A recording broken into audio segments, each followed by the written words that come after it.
Xeyirli irte tur efirda Tatarstan яңалыклары студияда Идел Кыямов безнең бүгенге чыгарылышта.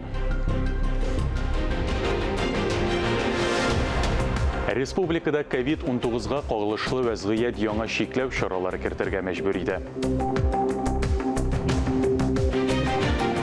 Мы вместе халыкара премиясенә дәгъва итүчеләр арасында Татарстанлыларның 4 проекты финалга чыкты. Җиңүчеләргә дәүләттән грант ярдәме бирелә. Халык санын алу вакытында мошенниклар караклыкның яңа ысулын уйлап тапкан. Россия Ички эшләр министрлыгы сак булырга чакыра.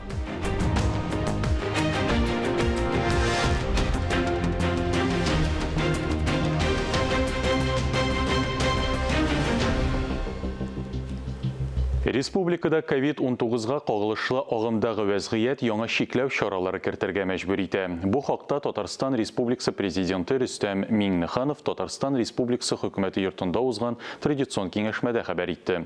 Татарстан президенты искәртчергәнчә, республиканың баш дәүләт санитар табибы указы белән иртәгә 9 ноябрьдән медицина искәрмәләре булган яки соңгы 6 ай эчендә авырган затлардан тыш беренче прививканы ясатмаган хезмәткәрләрне эштән читләштерү күрсәтмәсе бирелде.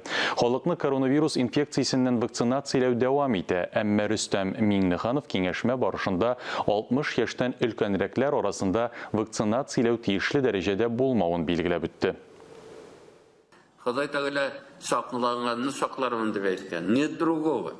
Люди, которые переболели, имеют очень много проблем. Но жизнь вообще купить невозможно. Сохранить одну жизнь – это уже большое достижение. Потеря каждого близкого человека, даже знакомого. Вот слышишь, вот этот человек скончался, а он должен жить и жить. И он это до конца держался. Оказывается, есть вообще кто не вакцинировался, или уже вакцинировался, не успел наработать антитела. Это статистика. Кто угодно может меня критиковать.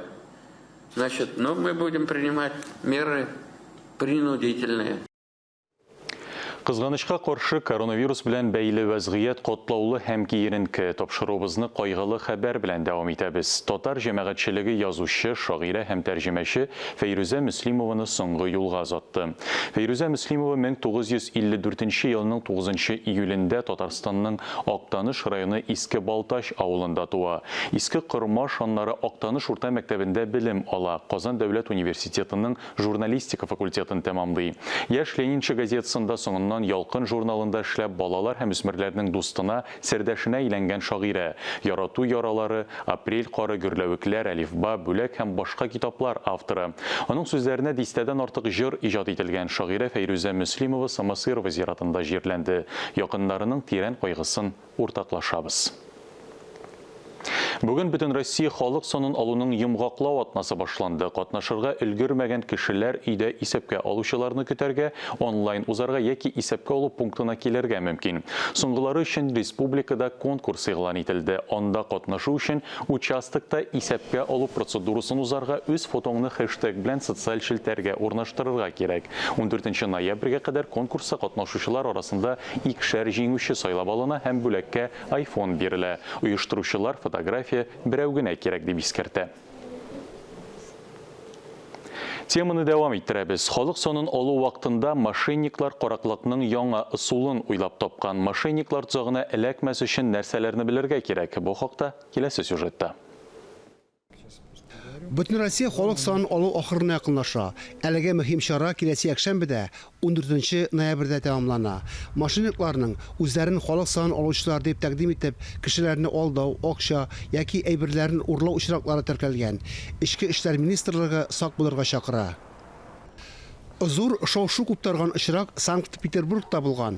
Онда исәпкә алучылар рәвешендә 2 хатын-кыз 92 яшьлек пенсионерның фатирына кереп 1,5 миллион сум һәм $700 акчасын урлаганнар. Екатеринбургта да 2 карчыкны шулай алдаганнар. Татарстанда мондай очраклар теркәлмәгән. Мошенникларны өчен халык санын алучылардан ничек аерыласың? У каждого переписчика имеется номерной удостоверение. Һәр исәпкә алучының номерлы таныклыгы бар. Ул махсус саклагыч билгеләрдән тора. Шулай ук яктылыкны кире кайтаручы махсус жилет кигән, шарф бәйләгән, кулында планшет булырга тиеш. Шын исәпкә алучы бер кайчанда шәхси характердагы артык сорауларны бирмәй, аңа мәгълүматны расларга кирәкми. Бары анкетадагы 33 сорау белән сораштыру гына үткәрә. Бу сорауларның тулы исемлеге Бөтен Россия халык сан алуның рәсми сайтында урнаштырылган. Бөтен Россия халык сан алуда катнашуның төп эш ысулы бар. Беренчесе сан алучы аша анкета тутырырга, икенчесе стационар пунктка яки күп функцияле үзәккә килеп, шулай ук интернеттан дәүләт хезмәтләре порталы аша сорауларга җавапны мөстәкыйль тутырырга мөмкин. Халык сан алучылар исеменнән телефон аша алдалау фактлары да теркәлгән. Телефон аша халык санын алуны үтү тәкъдиме белән шалтыратулар булса, СМС хәбәр килсә, бернинди мәгълүмат җибәргә кирәкми. Исәпкә алучылар тарафыннан мәгълүмат алуның мондый формасы файдаланылмый. Халык санын алуда катнашкан өчен акча да алынмый. Исәпкә алучы агитация белән шөгыльләнми, товарлар һәм хезмәтләр тәкъдим итми. Әгәр сан алучыга карата шик туса, аны Татарстан стат предприятиесенең кайнар линия телефонына шалтыратып тикшерергә мөмкин. Номеры экранда күрсәтелгән. Әгәр шигегез расланса, кичекмәстән полиция чакыртыгыз. Фарис Мөхәммәтов, Булат Шакиев, Тахир Хәсәнов, Ленар Хәбибуллин, Татарстан яңалыклары.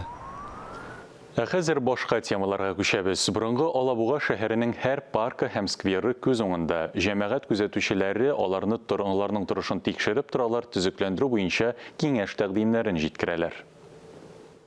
Хәзер Алабуганың һәр паркы һәм скверының үз җәмәгать күзәтүчесе бар. Алар шәһәр матурлыгына битараф булмаган гади кешеләр.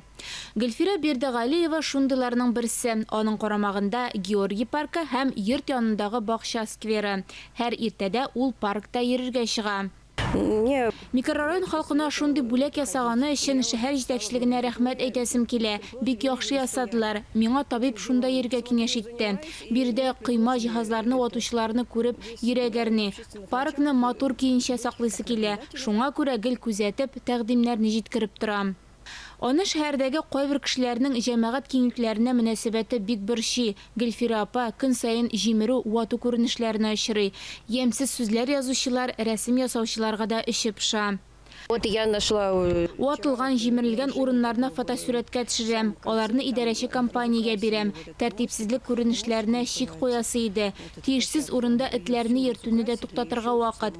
Кайбер балалар да тәртипсез уйныйлар, җиһазларны ваталар. Аларга кызыктыр да, ләкин паркның җимерелүе өчен борчылам. Гөлфирә Бердәгалиева шәһәр хуҗалыгы буенча киңәшмәдә дә тәкъдимнәрен әйтте. Биредә һәр җәмәгать күзәтүчесе үз паркы турында сөйләде. Узган атнада Александровка һәм Пионер паркларын тәртипкә китерделәр. Эскәмияләрне буядылар, уен мәйданчыклары, баскычлар ремонтланды. Декоратив элементларны чистартып буядылар. Көн саен чүп-чарны җыештыралар. Җәмәгать күзәтүчеләренең тәкъдимнәре безгә төзекләндерүне вакытында оештырырга булыша. Шул вакытта вату, җимерү күренешләрен булдырмас өчен күзәтүчеләрнең дә күп булуына ирешәсе иде. Георгий паркына видео күзәтү системасын урнаштырырга керешкәннәр. Бүген дә Гөлфирә Солтановна берничә җимерелү очрагын күргән. Шулай да шәһәр халкының тәртип саклауына өмете бетмәгән әле. 4нче микрорайонда яшәүчеләргә мөрәҗәгать итәм. Паркны төзек хәлдә саклык, җимермик. Бу ял итү, саф һава сулау урыны. Паркның кадерен белик. Ания Гыйбадуллина, Әлфинә Хуҗина, Айрат Шәйгәлләмов, Татарстан яңалыклары, Алабуга. Яңалыклар чыгарылышын дәвам иттерәбез алдагы минутларда. 5 китаптан торган энциклопедия кемнәргә адресланган? Татарстан китап нәшрияты директоры белән актуаль әңгәмә. Туганнарны берләштергән сәфәр. Камал театрында сәфәр спектакленең премьерасы узды.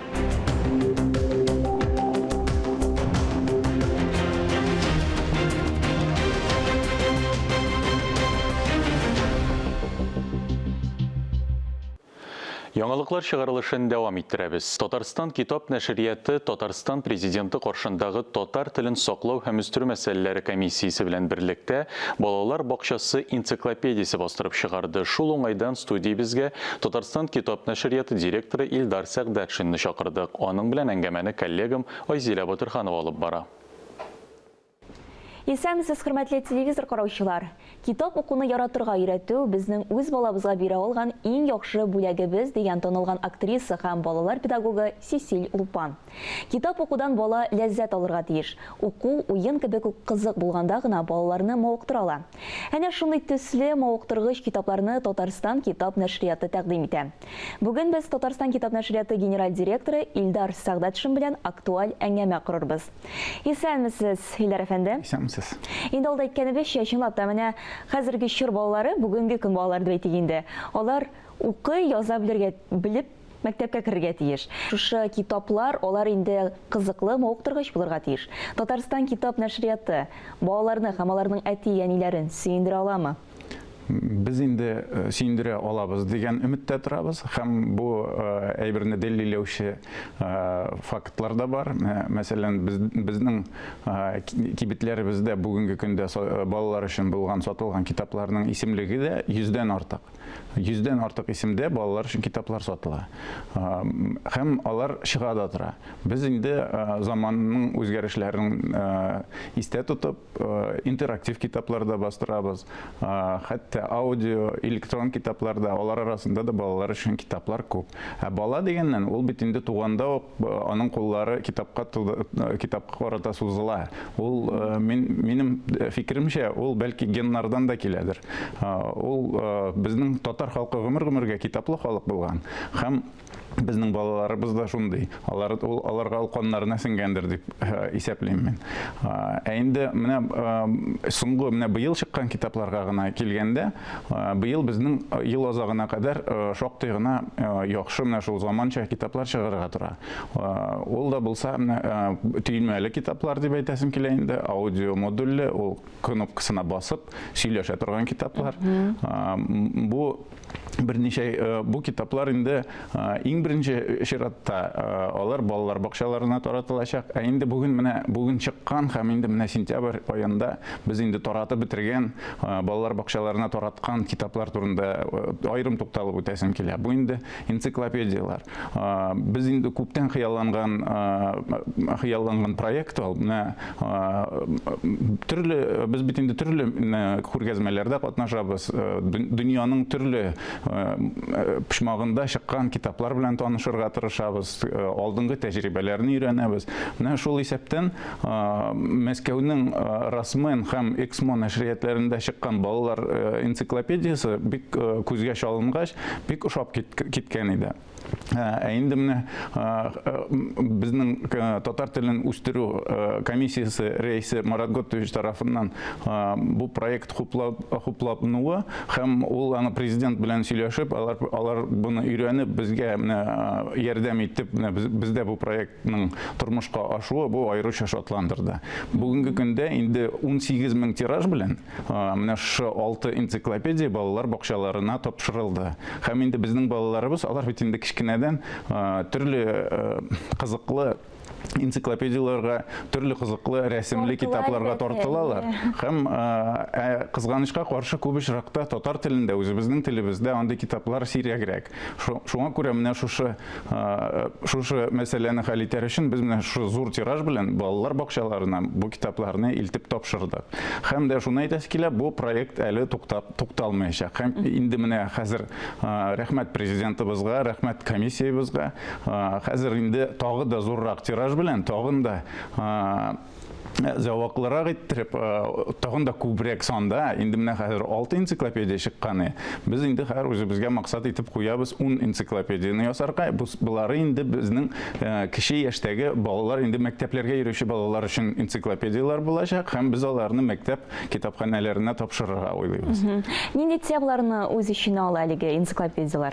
Әйтегезме, 6-сы чыкты дип әйе. Алар төрле. Монда инде песиләр турында да бар, этләр турында да булачак. Вертолетлар, хайваннар дөньясы да. Бала нинди темалар кызыксындыра, шул анда шактый гына энциклопедиялар арасыннан без иң кызыклыларын безнең татар баласына безнең фикеребезчә нинди китап күбрәк ошаганын истә тотып, шуларны сайлап алып тәрҗемә иттек.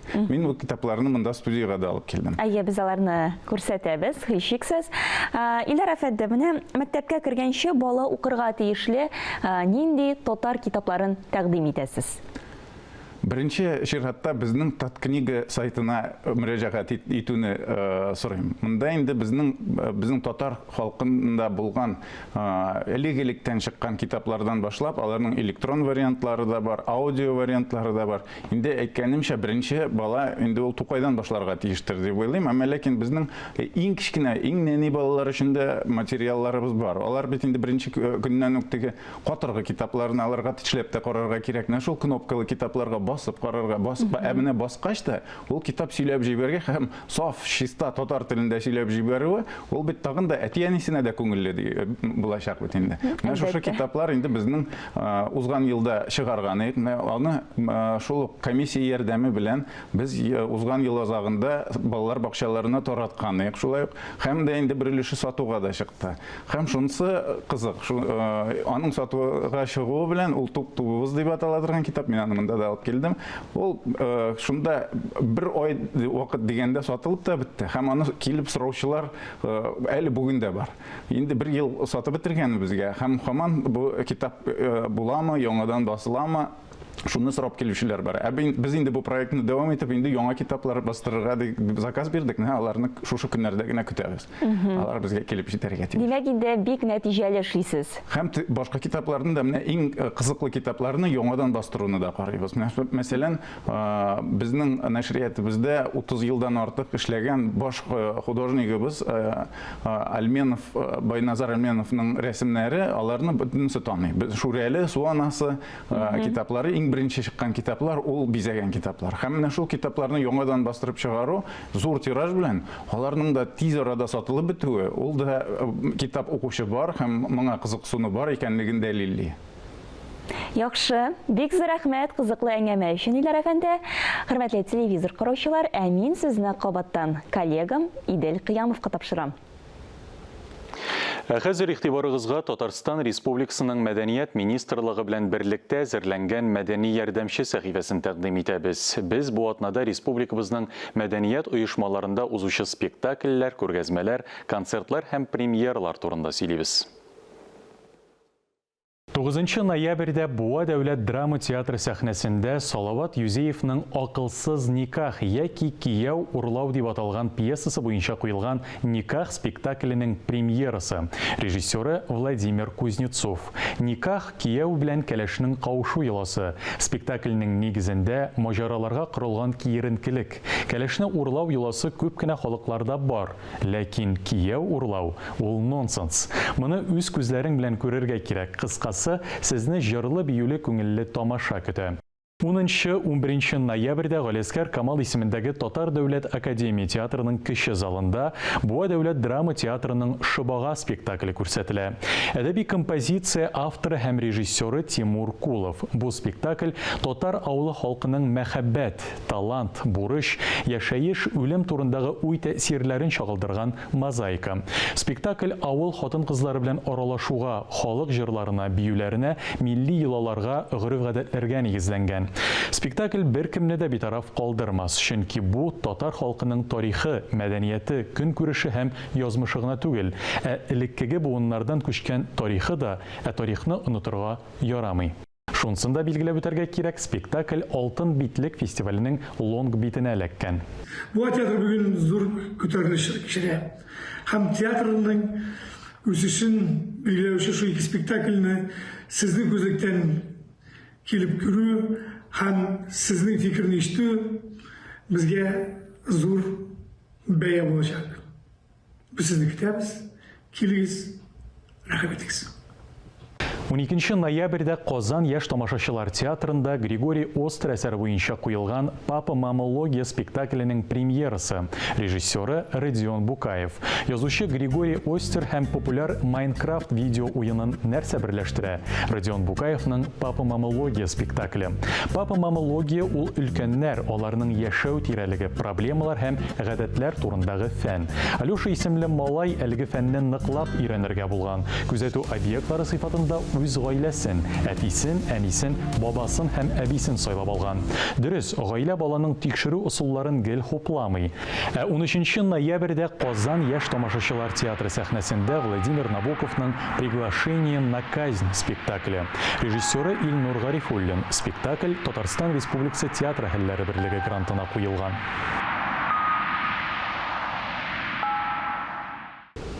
13 ноябрьдә Туфан Миңнуллин исемендәге Түбән Кама Татар дәүләт драма театры сәхнәсендә Рыкаил Зәйдулла пьесасы буенча куелган «Нәгыймә» дип аталган спектакль. Ул Нәгыймә Айтматованың язмышына һәм тормышына багышлана. Бөек кыргыз язучысы Чыңгыз Айтматов әниләр язмышына багышланган күп кенә гаҗәеп әсәрләр иҗат иткән. Аларның барысы да үз әнисе, татар хатын-кызы Нәгыймә образы аша узган. Концертлар турында. 9 ноябрьдә Салих Сәйдәшев исемендәге дәүләт зур концерт залында Казан дәүләт консерваториясе Рөстәм Яхинның 100 еллыгына багышланган концерт уздыра. Ышанам дип аталган программада консерватория студентлары, чыгарылыш сыйныф укучылары һәм педагоглар катнаша. Беренче бүлектә солистлар һәм инструменталь ансамбльләр, икенчесендә Ренат Халитов җитәкчелегендәге Татарик оркестры һәм яшь җырчылар чыгыш ясый. 11 ноябрьдә ел саен үткәрелә торган органы плено Казан консерваториясенең орган форум кысаларында концерты була. Ул орган һәр вакытта да традицияләр һәм заман дип атала. Композитор Фәрит Яруллин иҗат иткән беренче Шүрәле балетына 80 ел тула. Ля Примавера Казан камера оркестры һәм Рөстәм Абязов бу датага үзенчәлекле проект Шүрәле сюитасы премьерасын әзерләде. Ул 12 ноябрьдә Альбина Әбсәләмова шигырьләре, Яруллин, Сәйдәшев, Яхин әсәрләре белән бергә концертта яңгырый. Чакырылган солист Новосибирскидан Дания Хайбуллина. Концерт Пушкин картасы проектына кертелгән. Бүгенгә менә шулар. Мәдәниятле халык, бай халык, мәдәният, сәнгать казанышларын, гырыф-гадәтләр, йолаларны яхшырак белим дисәгез, театр, концерт, күргәзмә залларына рәхим итегез.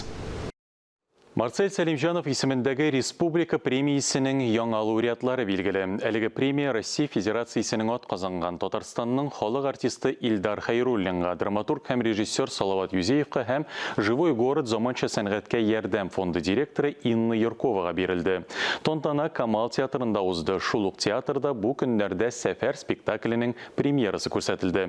Пьеса авторы Альберт Шакиров, режиссеры Рамил Гәрәев, сәнгать җитәкчесе Фәрит Бикшәнтәев. Ике туганның берсе документлар буенча үзен татар дип билгели, икенчесе башкорт булуын әйтә. Бу берсе Казанда, икенчесе Уфада яшәүче туганнар арасында зур низак чыгуга сәбәп була. Шунысы үзенчәлекле әсәр чын барлыктан алып язылган. Бер генә персонаж да уйлап чыгарылмаган. Лирик ирониягә, пародиягә корылган әсәр тамашачыга күп нәрсәне аңларга, геройлар белән бергә алар өчен борчылып, шик һәм ачылышлар белән тулы юлны үтәргә ярдәм итә. Туганнарны кан тарта, геннар якынайта, берләштерә. Спектакль ике туганның дәшми генә кочаклашып тәмамлануы да бик табигый. Әлеге сәгатькә шундый яңалыклар иде. Хөрмәтле телевизор караучылар, коронавирустан прививка ясатырга онытмагыз. Үзегезне һәм якыннарыгызны саклагыз. Без сезнең белән саубуллашабыз. Берничә минуттан эфирыбызны хәерле көн Татарстан тапшыруы белән дәвам итәрбез. Бездән аерылмагыз.